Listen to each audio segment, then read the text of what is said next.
sending you live now.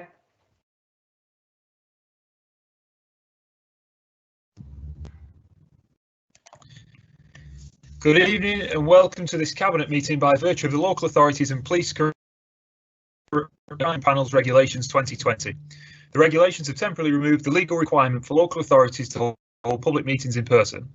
The requirement for public meetings to be made accessible to the public remains, and the link to the virtual meeting is available on the Council's website in the usual live meeting link page. If a connection to a member is lost during this meeting, I'll stop the meeting to enable the connection to be restored.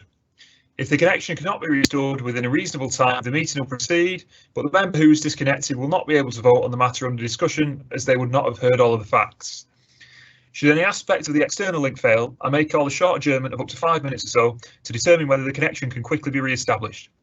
If the connection is not restored within that time, the meeting will be adjourned and any further business will not proceed until another time and date. Any questions submitted to Cabinet during this period within the submission deadline will be read out by me and answered at the. So first of all, I need to ask Cabinet members to notify the meeting of their attendance. Councillor Shah. Members will have to unmute. Thank you. Councillor. Present.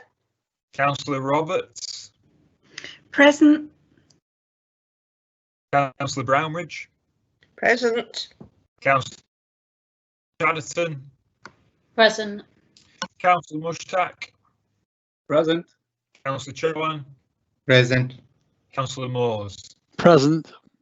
Thank you very much. There are also a number of officers on the call too, but they do not need to confirm the attendance as they're not voting members of Cabinet.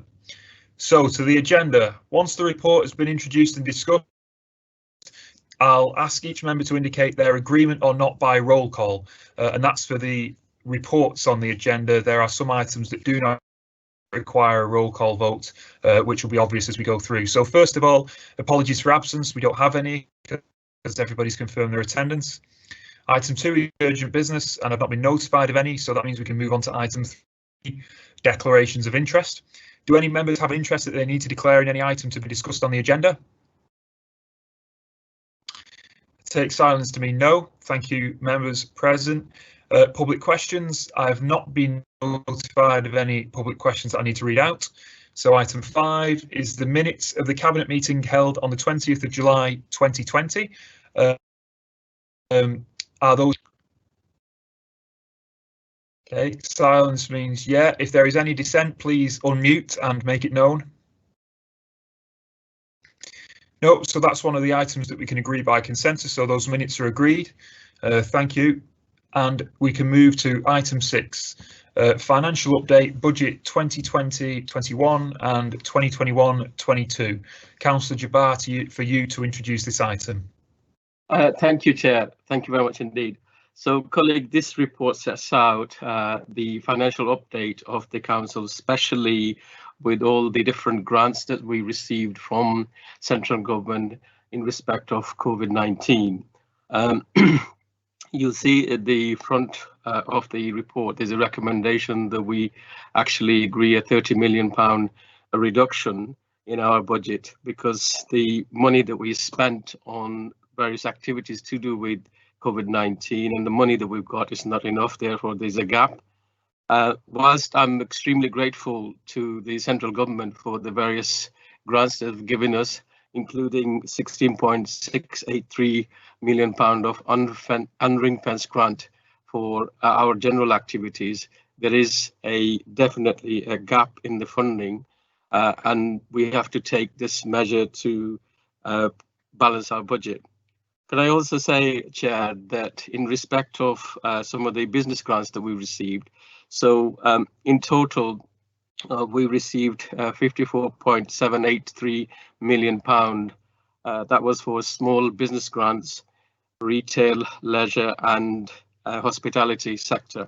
Out of that, as of Friday, the 31st of August, we have paid out £46.088 million and £2.5 million for the discretionary grants. So in total, we've actually spent £49.398 million, leaving £5.5 million which by end of next month we will have to return to government if we haven't spent all of it. It's unlikely that we'll be spending all of that money. At least I reckon under the current circumstances we'll be required to return £5 million back. Now, I know you have lobbied government, and I've written to the Chancellor and the Secretary of State about giving us flexibility locally so that we can spend the money here in Oldham supporting the businesses that have missed out with the grants. And incidentally, we're also in deficit in respect of the expenditure that we incur to support COVID-related activities. So I make this plea again that we should be given the flexibility not to return the money, but to spend this month, the unspent £5.5 million here in Oldham. Going back to the other parts of the report, as I said, our projection is that by the end of the year, in respect of COVID activities, there will be a gap of 17 million. And then if you consider the other gap that we got, then we require a £30 million saving. We've already started some of the work to find that money, including, sadly, asking people for voluntary redundancy, which pains all of us, because many of our staff have actually done a fantastic job to support our residents during the COVID-19 outbreak, and now we're asking them to consider their employment because we're in an extremely difficult and challenging situation financially. Chair, there's lots of details in the report. I'm happy for colleagues to ask any questions, and I'll do my very best to answer them. But once again, I think I'd like to reiterate what you and I have been saying for a long time now, which is that the government should give us the money that is unspent but allocated and given to Oldham for us to use locally. Thank you, Councillor Jabbar. Thanks for taking us through that report. I'll open it up to Cabinet. Does anybody have any questions or observations on this report that you'd like Councillor Jabbar or one of the officers to respond to? No, nobody's indicating. I will just round off the discussion on this item then in saying that Councillor Jabbar has highlighted the round of voluntary redundancies that we've invited our staff to apply for, and I must make it clear and on record that the councillors and the Cabinet, or any councillor for that matter, takes absolutely no pleasure in having to invite members of staff who performed so heroically throughout the last few months in responding to coronavirus, many of them putting themselves at risk through moving into roles that were more public facing in order to support some of our vulnerable residents. We take no pleasure in inviting them to effectively leave the council. We would like to retain them all, and of course we would actually like to have a bigger complement of staff at the council so that we could deliver even more services on behalf of the people of Oldham, but unfortunately that's not the financial hand we've been dealt. I think it's worth highlighting the point that Councillor Jabbar made as well about the business grants. There is an underspend of around £5 or £6 million there in the business grants. It was inevitable that we were never going to spend all of the business grants that we've been tasked with administering, and that's for a number of reasons, including that many national operators that have businesses within the borough that are eligible for these grants do not see the value in applying for them, because the administration of a large supermarket, for example, that might have convenience stores, in applying for grants for the various local authorities would be so significant that it would outweigh the benefit that they would get from receiving those grants, and so it was inevitable. But that is money that the government has already accounted for having spent, and so for them to ask for it back at a situation where the council is in financial need itself is completely contradictory and not helpful. On the one hand, we could use that money to support the businesses that have not been supported through the schemes because they have not met any of the criteria, but separately we could also use that to plug some of the financial gap that we're experiencing, which is still around 20 million compared to what we have had to spend in responding to coronavirus and what we've been given. And it was particularly galling, although I didn't raise it at the time because we were trying to negotiate against a potential local lockdown in Oldham, but to be told on a meeting with a Conservative minister on Wednesday night that we should be grateful for the money that had already been dished out to councils. The money that's already been dished out to councils barely covers half of what we've been promised and what it's costed us. So to be told that we should be grateful for that was quite galling. But of course, as I've said, we were in a position there where we were trying to persuade the government not to put Oldham as a borough into local lockdown, and so didn't feel like an appropriate or helpful time to raise that point, but I'm raising it now. So with that, there's no further indication from anybody around their desire to speak, so we will move into a vote on this item, which does require a roll call vote. It will be in the same order as the roll call of attendance at the beginning, so hopefully you're prepared and you know where your name is in the list. Firstly, we'll start with Councillor Shah. Agreed. Councillor Jabbar. Agreed. Councillor Roberts. Agreed. Councillor Brownridge. Agreed. Councillor Chatterton. Agreed. Councillor Mushtaq. Agreed. Councillor Chawan. Agreed. Councillor Morse. Agreed. And my vote is in favour too, so that's agreed unanimously. Thank you for your agreement, Cabinet. We'll move on to Revenue Monitoring Capital Investment Programme 2020-21, Quarter 1 to June 2020. Councillor. Thank you, Chair. So this is the first report of the financial year. It goes, as you said, to the end of June 2020. You'll see in the revenue report that there is an anticipated overspend of 21.299 million on page 29. And then if you project that to next year, the gap for 21-22 rises to £41 million. In terms of capital, I'll just give you the headline figure and then come back to the revenue to highlight the area of concern. On page 30, you'll see that the total programme for this year was 143.711 million. At the end of June, we spent 18.21 million, so that's 12.67 million. The rest of it has been reprofiled, obviously because of COVID and major projects had to be postponed or delayed. In terms of, I've not got a major concern in terms of the capital programme. I think it will be quite significantly underspent and, you know, as part of the Creating Better Place, we've got scrutiny elsewhere about what's happening. In terms of the revenue account and the monitoring, then you will see that two particular areas are overspending. So if you look at adult social care, there's an overspend of 2.252 million, and children services 1.99 million, a total of 4.187 million. So this is obviously a very serious concern, given the overall overexpenditure in the COVID-related activities. So if you look at the COVID, it's about 17.2 million, and then when you add the 4.1 million, that's where you get the 21 million pound overspend. I'm told that colleagues within those two particular areas are working very hard to bring the overspend under control.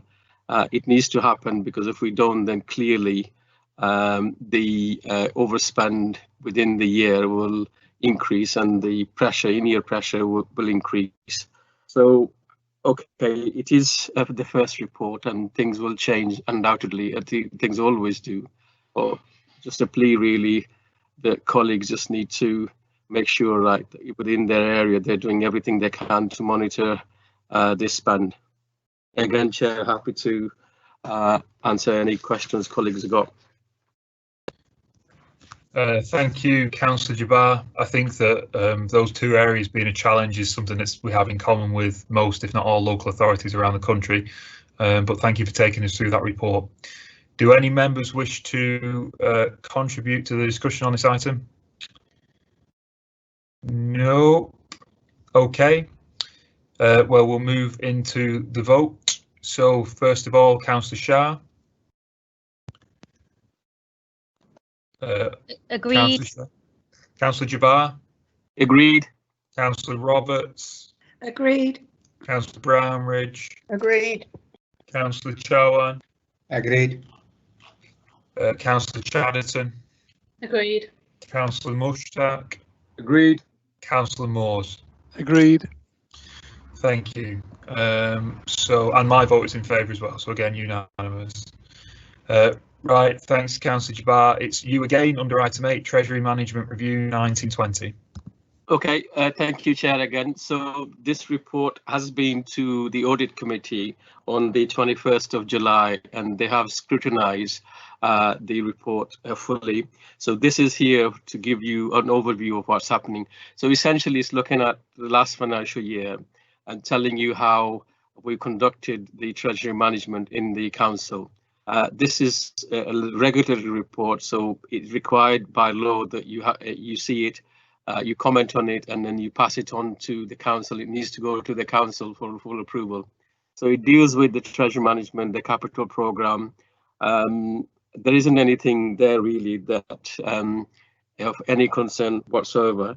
I'd like to think that one of our strengths is to actually manage the Treasury of the borough well, and the Audit Committee do a great job on it, and it's here before you. I'm happy for you to answer any questions. Just one point that I think is worth for me raising with you as part of my introduction to this report is that during the year we borrowed £20 million, which was at a very advantageous rate. And the intention was to supplement our cash flow as well as actually provide resources for the capital programme that we planned for this year.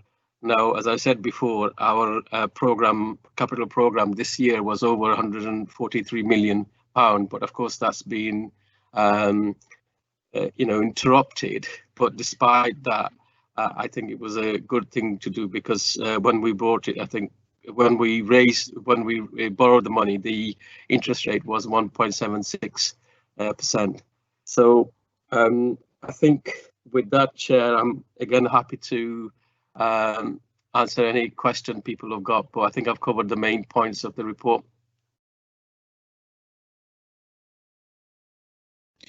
Thank you, Councillor Jabbar. Do any members wish to speak on this item? No, thank you. Okay, well, thanks for taking us through that report, Councillor Jabbar. We'll move into the vote. Councillor Shah.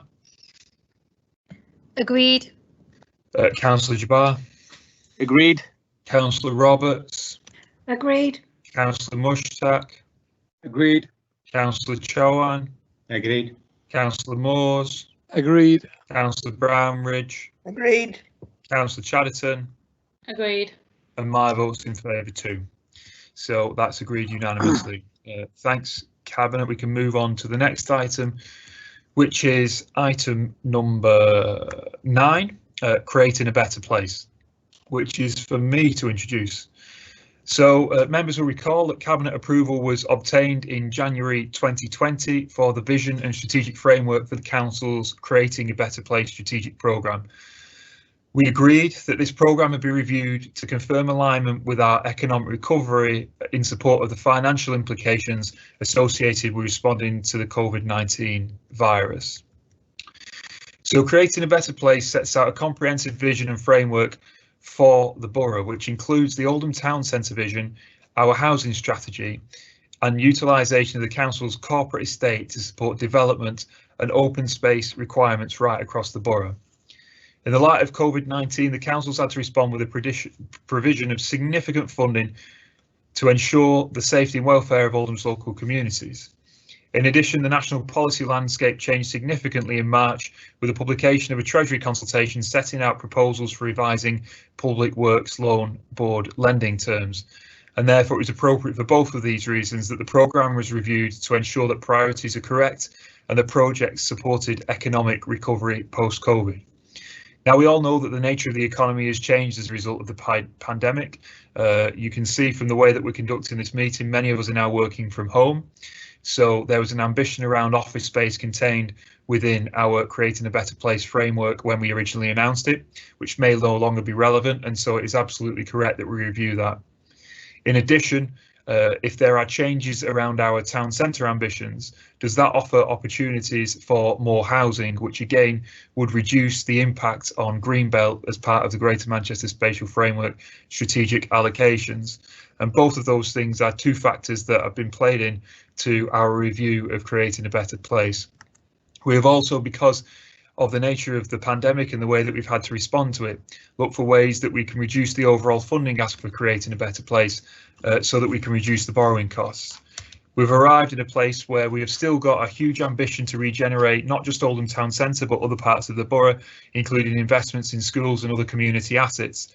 And the investment will also yield a return of £8.5 million in terms of revenue savings year on year. So this is a one-off capital investment, which will reduce the amount of money that the council has to spend on things like assets, buildings and whatever it might be, that it can then redeploy into other vital council services. And the total amount of saving will be £8.5 million a year.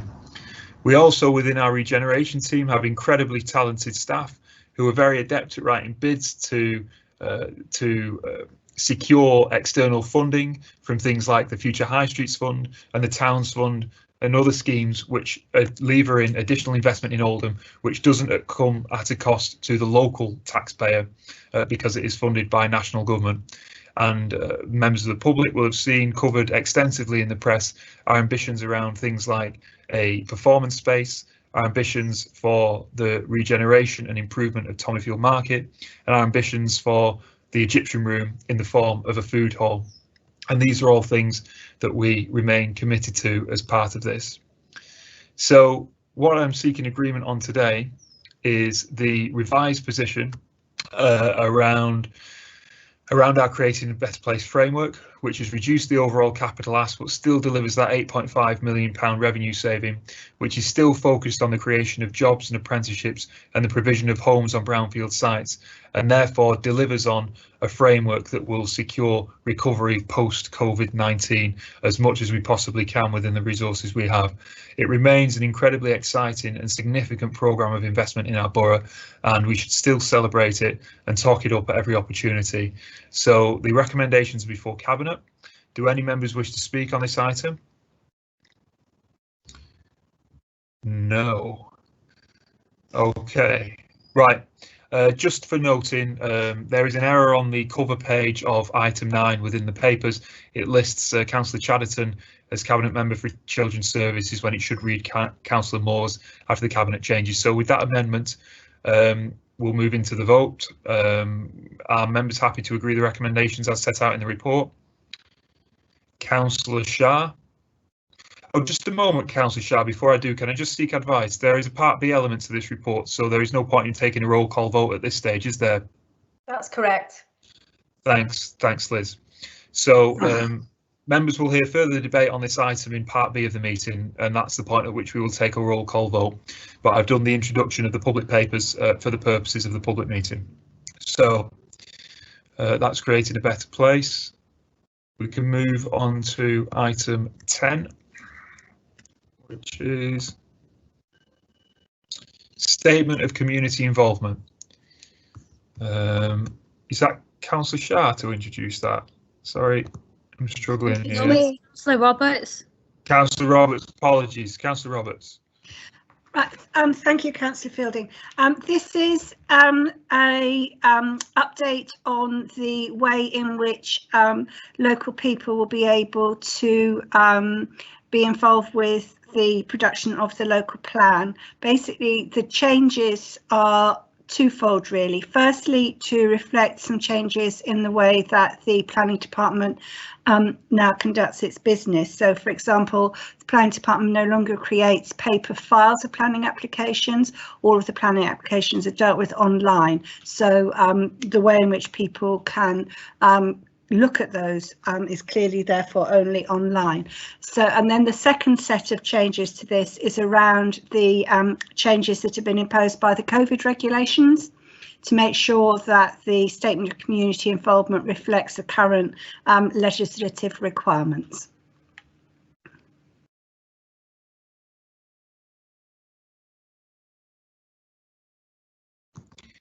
Thanks, Councillor Roberts. Do any members wish to speak on this item? No. Okay, well, we can take a vote on this one because there's no part B. So Councillor Shah, Agreed. Councillor Jabbar, Agreed. Councillor Roberts, Agreed. Councillor Mushtaq, Agreed. Councillor Brownridge, Agreed. Councillor Chowan, Agreed. Councillor Moores, Agreed. and Councillor Chatterton. Agreed. And I agree with the report too, so that's unanimous. Thank you. Thanks. So we can move on to item 11, which is the GM Clean Air Plan, approval to commence statutory consultation on key measures, which is only in part A. So Councillor Brownridge, are you speaking to this item? Yes, thank you, Chair. Oh, hang on. That's it. Yes, members of the Cabinet will remember that GM councils were instructed by the Secretary of State to take steps to implement a local plan to comply with the limits of nitrogen dioxide. And it's been agreed that it's sensible to do this on a GM-wide basis. So this covers a number of things, the clean air zones, plus the assistance to helping polluting vehicles to be changed into non-polluting vehicles. The original proposals have been drawn up following extensive public consultation and discussions with focus groups. So the intentions now, it will be put out to public consultation for a period of 8 weeks commencing in October, and this will be done simultaneously with proposals for minimum licensing standards across the whole of GM. Now the report includes a number of things that we're actually voting for, but the agreement to go out to public consultation on those 2 items is the most significant point at this stage. And I stress it doesn't bind us into anything, it's just to go out to public, all we're agreeing is to go out to public consultation at this stage. Although I would remind Cabinet that we do have a statutory duty to do something. So if we decide not to go ahead with GM, we'll have to come up with our own proposal. So just with that caveat, but at the moment it's just to agree to go out to consultation. Thanks, Councillor Brownridge. And those final 2 points you make about it only being a consultation and that we have to do something to make the air clean again in Oldham are the 2 key points that we really need to hammer home when we talk about this. It's right, of course, that we want to make the air cleaner in Oldham because it results in over 1,000 premature deaths every year in Greater Manchester. But it will mean that there are some things that we have to do that are not completely welcomed by all of our residents. Anyway, we will move to the vote if there is nobody that wishes to speak on this item and nobody's got their virtual hand up. Councillor Fielding, can I just make a quick comment, please, just in response to what Councillor Brownridge has just spoken about? Of course you can. Yeah, so I just think that it's really important and timely, and the consultation is absolutely necessary, and also our duty to public health. And while similarly to COVID, the air quality is another thing that's really detrimental to the health of our community, but also invisible in the same way that COVID is. So we actually need to, and really happily support this, Councillor Brownridge, but I think we all have a collective responsibility to just push out the messages that might not be prevalent in people's minds right now, but it's still such a significant issue for us and the future of our town. Yeah, if I can just add, I endorse that entirely. And COVID is shown that pollution actually worsens the effect of COVID. And we should also remember this has a disproportionate effect on young children because they tend to be at a lower level walking along highly polluted streets. They get a far higher dosage of these dioxides. So it is absolutely essential. We have no option but to do something about this. Otherwise, we are building up real problems for us long term. Thanks, Councillor Brownridge and Councillor Shah for your comments there. We will move into the vote now. So if I can ask for your agreement or otherwise, Councillor Shah. Agreed. Councillor Jabbar. Agreed. Councillor Roberts. Agreed. Councillor Brownridge. Agreed. Councillor Mushtaq. Agreed. Councillor Chowan. Agreed. Councillor Chatterton. Agreed. Councillor Moores. Agreed. Agreed from me also. Thank you. Thanks for your patience. So item 12, this is a long agenda, Kingfisher School expansion of Pan and hydro pool replacement, beginning on page 293. This is Councillor Mushtaq, I believe. Yes, that's correct. Yeah. Yeah, thank you, Chair. So this is a short paper because it did come to Cabinet and was approved in January 2018. But unfortunately, this is one of many things that have been impacted by COVID-19, and as a result, there's been a budget shortfall, hence its return today in today's meeting. There is a part B to this, just like the Creating a Better Place. So that's I'll leave it there, and obviously we can have the vote in that part of the meeting. Thank you. Thanks, Councillor Mushtaq. I don't know if any members have any questions or observations on the Part A of the report. No? OK, thank you. So we will consider Part B before taking the vote and making a decision on that one. That means we can move on. So we're on to item 13. This is again just a Part A report. Councillor Chowan, you to introduce, but there'll be no roll call taken in the public part of the meeting. We'll do that after we've moved into Part B. Thank you, Chair. This is a paper about OCL, Oldham Community Leisure Service, which delivers leisure for residents of Oldham through leisure facilities. Like any other business, it's been heavily impacted, but vision of this administration is very clear that we want to improve activity for the residents of Oldham, and we want to support. That's where we see the future and how we're going to deal with health inequalities and improve the activity level in Oldham. As probably quite a lot of us know, that has been forced to close since 20th of March 2020, and this paper is asking to support the loss of income on the basis of contractual position due to forced closure.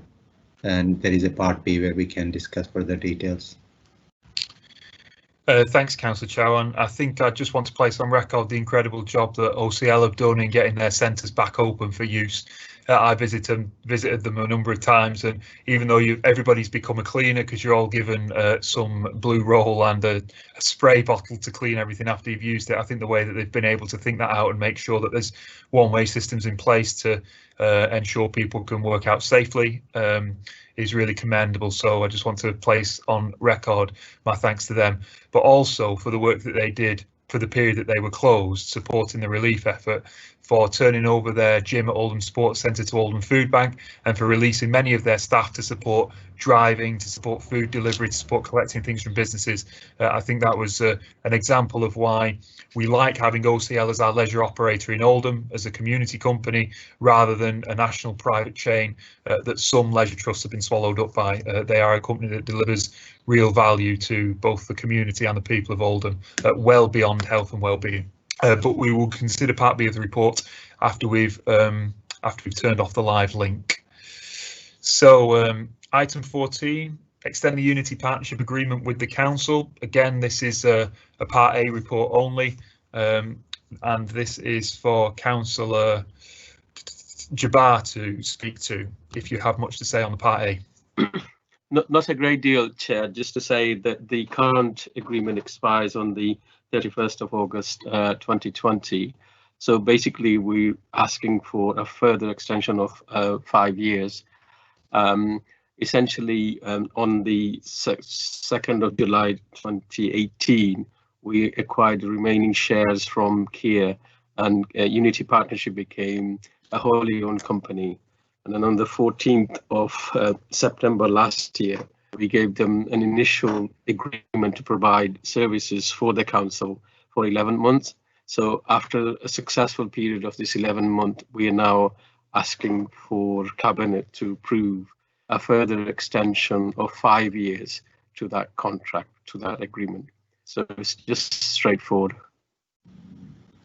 OK, thank you, Councillor Jabbar. I don't think that any more discussion is necessary on this unless anybody really wants to come in, and nobody's put their hand up, so I'd assume not.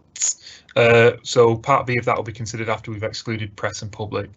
Item 15, a very glamorous item for Councillor Brownridge to introduce, supply of waste containers. Yeah, this is equally straightforward. The existing contract for the provision of bins has run out. We need to negotiate a new one for obvious reasons. The details of that are included in the Part B as well. Thanks, Councillor Brownridge. So that's no vote at this point, but that is the final item to be considered within the public meeting. And so we now have to Somebody needs to move and somebody needs to second exclusion of the press and public. Move. Seconded. Second. Okay, Aruj moved that, and then lots of people seconded that. I believe I have to take a vote on this, don't I? So, Councillor Shah, Agreed. Councillor Brownridge, Agreed. Councillor Jabbar, Agreed. Councillor Mushtaq, Agreed. Councillor Chauhan, Agreed. Councillor Chatterton, Agreed. Councillor Moores, Agreed. Councillor Roberts. Agreed. And I agree as well, so that means that the live link will now be turned off and we'll move into part B of the meeting.